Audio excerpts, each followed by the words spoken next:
Welcome to Red Ice Creations Radio. My name is Henrik Palmgren and this is Internet Talk Radio recorded from the west coast of Sweden in Scandinavia.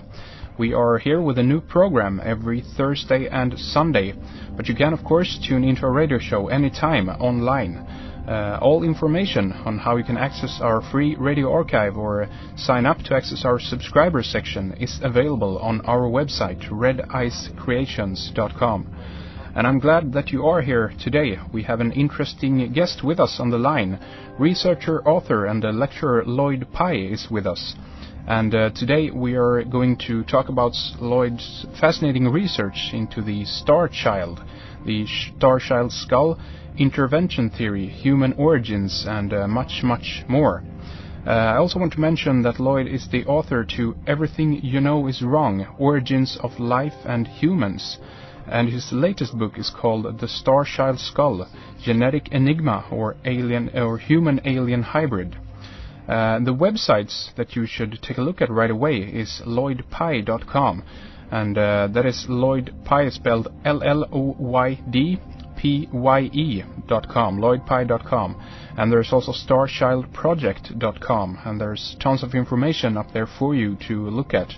Articles, photos, slideshows and audio presentations on everything from human origins to megaliths, hominoids, and of course the star child skull. And I'm looking forward to dive into these very fascinating subjects here today. So let's say welcome to Lloyd Pye to the program. Thank you so much for joining us, Lloyd. Thank you for having me. It's always a pleasure to be on programs from other countries to bring the material and the information that I have to those places that don't necessarily often get to be exposed to it. And I think certainly the star child is one of the most important things in the world today. Not that many people know about it yet, but we're certainly busy trying to get the word out, and this is a wonderful venue for doing that in Sweden. Absolutely. I totally agree. That's what we're trying to do here, highlight information that aren't that much highlighted in the mainstream, as it were, and of course the internet gives us that wonderful opportunity to dive into these subjects more and more, and there's so many topics here to address today. Of course the star child skull and the star child project, human origins itself, and what you refer to as the intervention theory, and I guess it all kind of ties together on one level, but let's start at the beginning, Lloyd. If you will, tell us how you got on this track to begin with. That's always fascinating to hear. Well, I'm 60 years old now, and so it goes back to 1968, actually, when I was a senior in college. And, you just go into the library one day and you're looking around and you see a book and you pull it out and you start reading and your life is changing and you don't really realize it. The book that I happened to pull out and look at was called Abominable Snowmen, Legend Come to Life, by a man named Ivan Sanderson, who had written it about, at that point, 7 or 8 years earlier, and I didn't know about it. I didn't know it was there, so to me it was a, quote, old book. And it was about the reality of hominoids around the world, hominoids being Bigfoot, Sasquatch, the abominable snowman, and other types of those creatures that exist in all parts of the world, including Sweden. And I would assume so. But anyway, I don't really follow Swedish reports of hominoids, but if you have a lot of heavily forested land, which I assume you do, then it's possible that you would have them living there. But certainly, they live in the more temperate areas around the world, every continent except Antarctica. Now, people say, well, why don't we know about them? Well, if you read the evidence that's available, they are seen on a regular basis. Every year you have around the world about 150 what are considered quality sightings, where it's hard to dismiss. You see actually more quality sightings of hominoids than you do of UFOs. So they're there, and the footprints that they leave are manifest. They're real. They are not made by ghosts. They are made by creatures that are just simply not human beings. They're upright walking, hair-covered primate-type creatures, but they're not human beings. And so when I first read that book and began to understand how widespread they were, that it wasn't just this isolated kind of freak show thing going on in America's Pacific Northwest, which at the time was all I knew about, what Ivan Sanderson showed me very clearly, and others as well, that it was a worldwide phenomenon, and that these things were legitimate and real and worthy of study because the evidence was so overwhelming in so many places. So I just got interested, and I began to read then more and more. Whatever I could find, there wasn't an awful lot, but this kind of information, and I'm sure you're aware of it by now, doing the work that you're doing, this isn't forbidden information. This is just hidden information. It isn't put out there widely by the mainstream. You have to make an effort to go find it. It's there. You can access it, but nobody's going to put it in front of you. You're not going to see it on mainstream media. That's right. Because they have a prohibition against it. So you just find it as best you can. So it generally takes a long time to develop a real thorough base of knowledge about it. So it took me a number of years to fill my head with enough information about hominoids to where I felt like I knew something, worthwhile about it. But by the time I was 30, I was just convinced, utterly convinced, that hominoids were the native, indigenous, upright, walking primate creatures of planet Earth, and that human beings did not evolve here. We couldn't have, according to the way I read the fossil record, because if you look at the fossil record, all the creatures that we are told we descend from in a direct line of descent by Darwinian evolution, if you look at those creatures, starting with the Australopithecines, the ones like Lucy, for example, which everybody knows about and which is in the news today because they've found, not the Australopithecines, sorry. The next one would be Homo habilis, and then Homo erectus, and then Neanderthals, and then Cro-Magnons, which were basically humans. In that progression from Australopithecines to Homo habilis to Homo erectus to Neanderthal, up through Neanderthal, they don't look human at all. They just don't look human at all in the face. They have a completely different cranial structure than we have. All of them have no foreheads, large round night vision type eyes, sockets, big wide splayed noses, mouths that stick off their face in the prognathous fashion, and no chin. That's all of them. All of them from Australopithecines to Homo habilis to Homo erectus. So you're talking about 4 million years. 4 million years of evolution produces these creatures who all look the same. They just get bigger, and they have variations that allow people to say, well, this is a different species, but still they are maintaining those fundamental cranial characteristics, all of them. And then suddenly, boom, at around 120,000 years ago in the fossil record, 120,000 years ago in the fossil record, you have this sudden appearance of a new creature, Cro-Magnon, that looks like humans. Now you have a forehead where you didn't before. You have greatly reduced eye sockets, no longer night vision type eyes. You have a much tighter nose pushed off the face than those splayed wide ones that they had before. You have a mouth that is no longer sticking off the face in the prognathous fashion. It's pushed back into the face. And you have a chin where you had no chin before. These are major, major, major anatomical changes, and they all come at once in a complete reconfiguration. It isn't any kind of a gradual reshaping. It's just a wholesale reconfiguration overnight.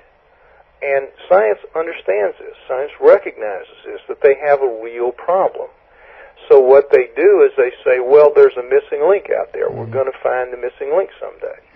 And they've been looking for it forever, and they're going to look for it forever because there is no missing link. There was no gradual development from those creatures into us. We appear overnight in the fossil record, period. Human beings do.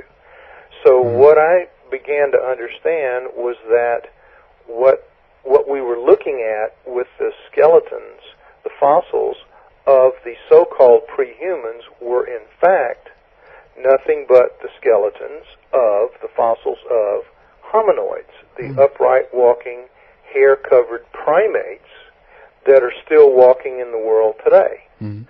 Now, then you say to yourself, well, okay, maybe, where did they come from?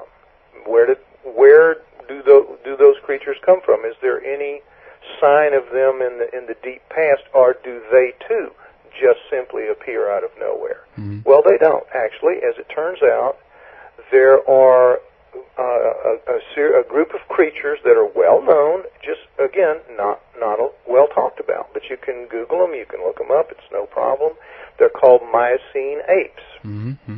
And the Miocene period goes from about 25 million years ago to about 5 million years ago. That's the period of the Miocene. And in those 20 million years, they are dominated in the fossil record by apes, not monkeys, apes, fossilized apes. And these are tailless creatures, tailless apes, not monkeys. So you've got about 50 right now categorized, about 50 different species. Now, admittedly, these are not, I wouldn't go to the bank on that many, but each guy that discovers a Miocene ape or parts of Miocene apes, and you only really get them in parts, they try, of course, to name a new species after their find. So they're not inclined to do a lot of clumping. But I would imagine there could be as many as 10 or 12 legitimately different ones out of those 20 million years. And you have a real interesting phenomena in the Miocene apes which keeps them from being talked about very much by the scientists who study them, who they don't talk to ordinary people about this problem, which is you have short-armed Miocene apes and you have long-armed Miocene apes. A clear distinction between the two kinds.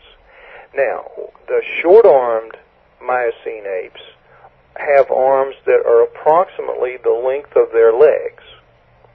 The long-armed Miocene apes have arms that are clearly longer than their legs. Now, what is that distinction? That distinction is this. If you have arms longer than your legs, you are a quadruped. You are down on all fours because you can't walk comfortably on all fours if your legs are equal to the length of your arms. Your arms have to be stronger and longer.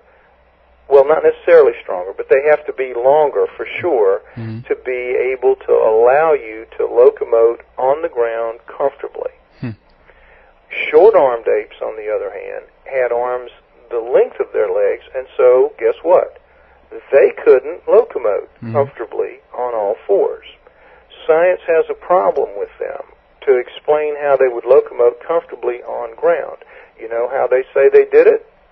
They say they were knuckle draggers, that they were squatted down like in a half-squat position, lumbering along, walking with their hands or knuckles dragging on the ground.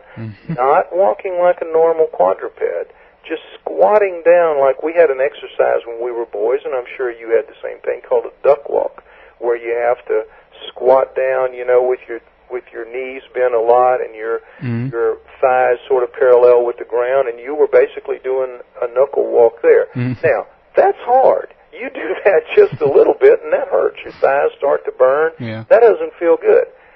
I would think if I was a knuckle-dragging ape, I would look around and I'd say, wait a minute, Martha, what if I stand up here just a little bit? I think it'd feel a lot better, and I bet you they did. So I think that those Miocene apes that are called the long-armed apes, the short-armed apes, rather, the short-armed apes, I think they walked upright. Mm-hmm. I think they just looked at their physiology and said, wait a minute, I'll feel better walking upright than I would squatted down, dragging my hands along the ground like I'm supposed to. Science says I was walking. Yeah. So now we have a whole body of creatures right there in the fossil record, in history, the Miocene short-armed apes that qualify, in my opinion, as perfect precursors for today's upright walking hominoids seen around the world on a very regular basis. If you accept all that I'm saying, it makes perfect sense. It makes perfect sense. And so, but it also, if you accept that, it makes perfect sense that we have both living quadrupedal apes, the 4 kinds, or 6 if you want to parse chimps and gorillas, that we have, and then you have the upright walking hominoids around the world. That covers the base of fossilized primates and living primates that we have in the world today. So where does that leave humans? It leaves us off the flowchart of natural life on Earth. And when science takes a look at that, what's the only thing they can do? They have to put that aside, and they can't talk about it openly. They know it, I know it, and now you know it. And everybody listening to this show now knows it. But you can't get them to talk about it openly, and you can't get them to admit it, because it says, it screams. It doesn't just say, it just screams, humans did not evolve on Earth.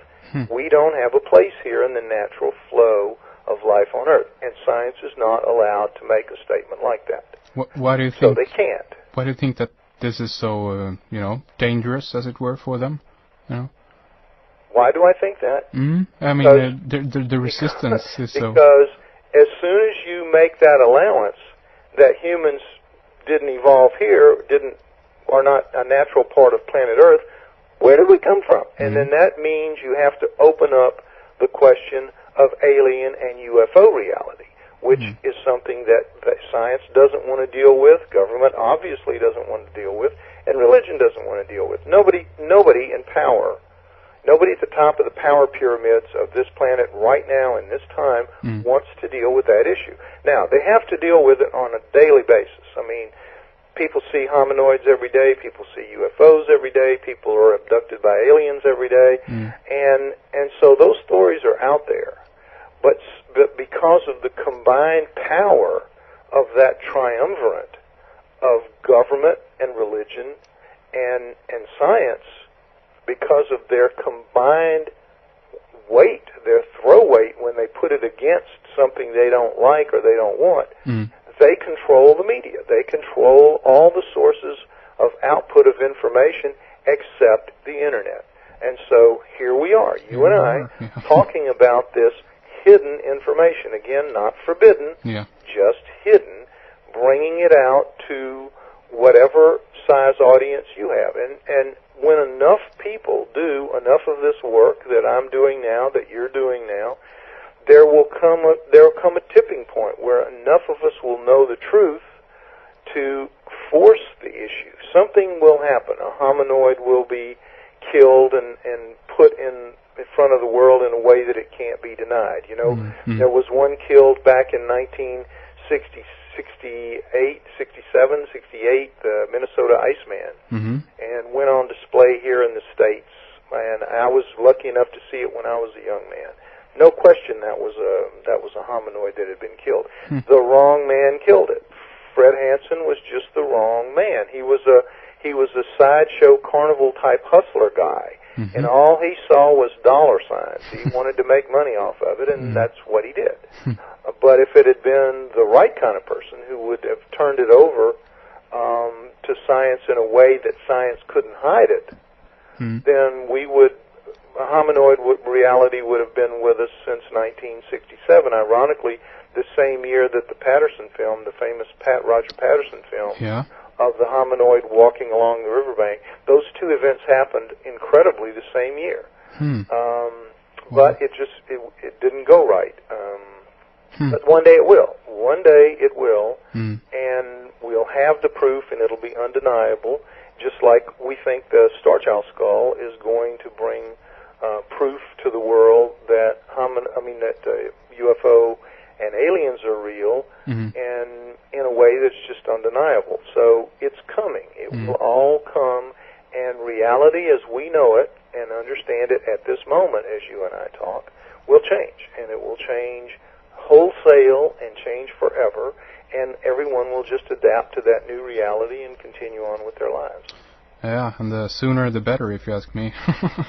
Well, sooner the better for me too. I'd certainly like to see it in my lifetime, but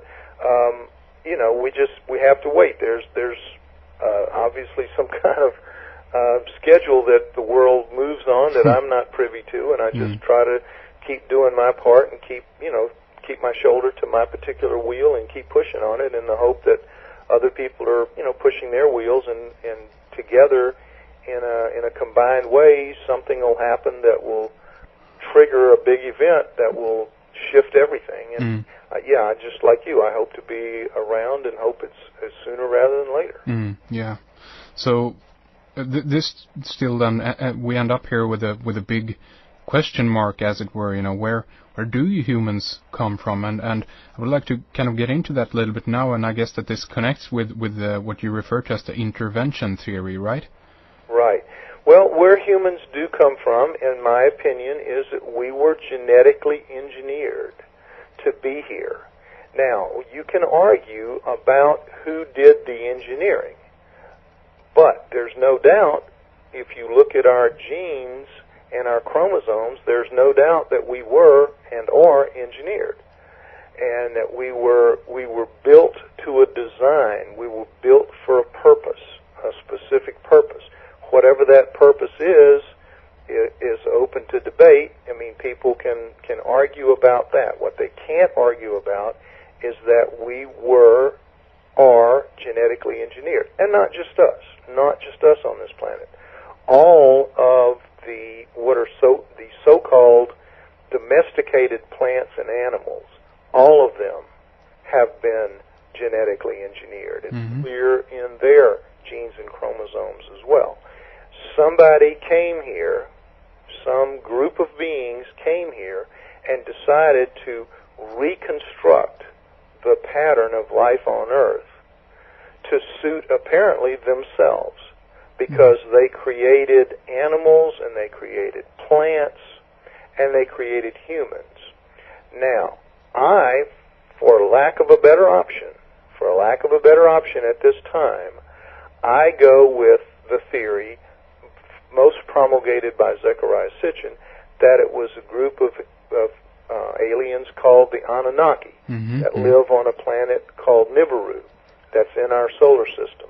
Now, a lot of people argue with that, but I feel like that Sitchin's work is, because it's based on the writings of the ancient Sumerians, at least it's built on writings. It's created around writing, things we can look at and discuss, and things that are are strong in the evidence that they put forth. Again, it could all that whole thing about that Sitchin puts forth about the Anunnaki could all be wrong. But what can't be wrong is that human beings and domesticated plants and animals are genetically engineered. Now, let's talk about some of the evidence for that. And it starts right away with chromosomes. All right, now, we supposedly evolve, according to science, we evolve from primates, just basic higher primates, from chimps. We're told that we share a common ancestor, a common genetic ancestor with chimps. Now, why? Well, because our DNA, our chromosomal package in our DNA, is only about 3% total different from a chimp. So that's an awful lot of congruence in our DNA package. So it's easy to make the connection and say, well, 3%, that's awful close. It's very likely, it looks likely based on that we evolved from a common ancestor that we once had with chimps. Except when you look at the fact that all other higher primates, chimps, gorillas, all the higher primates, have 48 chromosomes. Now, 48 chromosomes in your chromosomal package means that 24 comes from your mother and 24 comes from your father. When you are conceived, the two of them come together to create you, and you take some from mom, some from dad, and you create your own package that you're going to pass on to your offspring, in which you will deposit 24 and your mate will deposit her 24 or his 24, and you go from there. But the whole package from your mother and your father is in you. All 48 chromosomes are in you, in all your cells. There it sits. Right. Well, with human beings, that's different, and it's substantially different. We have 46. 46. 23 from mom, 23 from dad. Well, you have to ask yourself, what happened to two whole chromosomes? Because we're talking about, in a human genome and in a primate genome, we're talking about 3 billion, with a B, 3 billion base pairs, which are the fundamental units, and about, with humans, about 25 or so thousand genes. They're still trying to get an exact number. But let's just call it 25,000 as a round number. So you got 3 billion base pairs arranged in about 25,000 genes, collected into 46 chromosomes. All right? Now, with that in mind, how do you lose two whole chromosomes? That's an awful lot of genetic material. How can you lose that and still be a primate, much less be an advanced, highly superior, much more intelligent primate? How you would think, if we're so much better than chimps, you would think that we would have 50 chromosomes. They have 48. We'd have 50 minimum, 52, 54, 56 minimum to give us all the extra firepower that we've been given relative to them. But no. We lost two. And still came out with the way we are. Yeah. And we still came out with 3% difference from them. How can that be? Two chromosomes is a lot more than 3% difference, is it not? Yeah. It is. It's a lot more. So, what happened? How does science explain this? They don't. They don't say anything about it. They just let it fly under the radar because most people don't have enough awareness or understanding to even ask the question, what happened? How could this be? Yeah. Well, the answer is simple. Again, hidden, but very simple. The two chromosomes that are missing are not really missing. They're not really missing. All right. Well, guess what? In the second and third chromosome of a primate, if you were to lay a chimp's chromosomes down beside us, there would be a second one, and there would be a third one, and then a fourth one, and a fifth one, and right on up to 24. If you lay ours down, our 23 down, and you look at our second one, it is a perfect combination of the primate's second and third chromosome, which in primates are totally separate and function separately. But in human beings, guess what? They have been fused together, end to end. Right. Fused together, end to end, perfectly, seamlessly, so that they function, so that they still function, but they just take up one place, where they used to take up two places in the process of mitosis. Now, what does that mean? It means that somebody needed us to have 46 chromosomes so they could mate with us, and they were making us. They needed us to have 46 chromosomes, so they took the creatures of Earth that they were using as a model, and they adjusted it in a genetics lab so that it would work to suit their purposes, to suit their needs. And so we were created, as it says in the Bible, and is written on stone in the Sumerian tablets. we shall create the Adamu in our own image after our own likeness. And this is what the Anunnaki supposedly said, and they did that. That is why we look so very different from primates. We're not primates. We're them. We have a little bit of primate in us, even though you have that only 3% difference with chimps. But you're talking about 90 million, approximately 90 million base pairs. That's a lot of base pairs. But what it also says is that life out there is pretty much ubiquitous as it is on the Earth. It's all built around the same base pairs, the same genes, the same chromosome type arrangements. And it's probably an explanation for why so much of our genetic package is junk.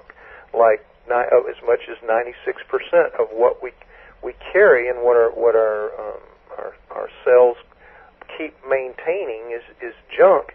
Isn't junk. It's there for a reason. It's just science doesn't understand or know what the reason is.